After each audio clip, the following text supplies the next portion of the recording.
அது அப்படியே ஃபுல்லாக தொடச்சி எடுத்துட்டு அந்த பள்ளம் இருக்கும் அந்த ரவுண்டை ஃபுல்லாக தொடச்சி எடுத்துட்டு சுத்தமான மஞ்சள் இருக்கு இல்லையா, நம்ம கடையில் விற்கிற மஞ்சள் வந்து நாங்கள் யூஸ் பண்ண மாட்டோம். மஞ்சள் வாங்கி அரைச்சி தான் யூஸ் பண்ணுவோம்.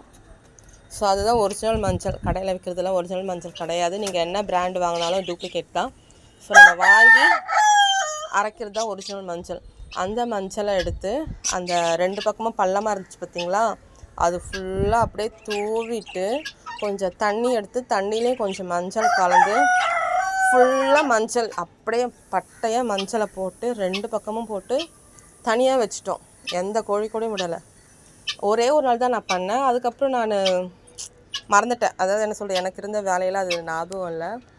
ஆனால் இப்போ பாருங்கள், அந்த கோழி நல்லா தான் இருக்கும், ஒன்றுமே ஆகலை, சூப்பராக இருக்கிறார் அவர்.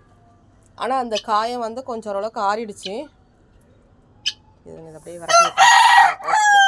இவங்க மேய்ஞ்ச வரைக்கும் போதும், அடைச்சாச்சு. இவங்களை வெளியே விட்டுறது பிரச்சனை இல்லை. இவங்களை வெளியே விட்டுட்டு ஒருத்தர் காவல் காக்கணும், அதுதான் பிரச்சனை. இப்போ நம்ம இவங்களை திறந்து விட்டுறலாம். சோனாலி கோழி கிடச்சிருச்சு பாருங்க, நல்லா வளர்ந்துருச்சுங்க சோனாலி கோழி. அந்த கின்னி கோழி எல்லாரையும் ஒரே டைம் தான் நாங்கள் வாங்க